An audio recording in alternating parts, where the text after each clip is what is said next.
दोस्तों क्या आप भी निपन गोल्ड का शेयर होल्डर हो? तो देखा जाए तो 1% के आसपास स्टॉक्स में रिटर्न है एंड गोल्ड का स्टॉक्स में तो गिरावट है ही, मैंने बताया भी था।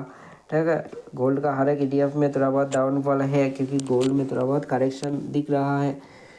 तो देखो दोस्त, निपॉन गोल्ड में ट्रेंड हो सकता है आने वाले टाइम में अच्छे लेवल का ही दिखे, बट रिसेंटली जिस तरीके से ग्रोथ कर रहा है इससे लग रहा है कि थोड़ा बहुत करेक्शन हो सकता है।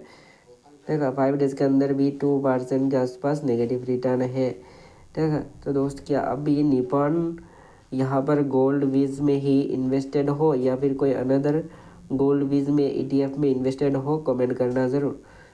और भी दोस्त बहुत सारा स्टॉक्स का हमने वीडियो चैनल पर डाल के रखा है, तो जाके उन वीडियोस को भी देख सकते हो। टाटा गोल्ड ETF के बारे में भी बताया था, तो वो भी आप जाके देख सकते हो। तो दोस्त फिलहाल आज के लिए इतना ही, मिलते हैं किसी नए वीडियो के साथ। May God bless you, good bye.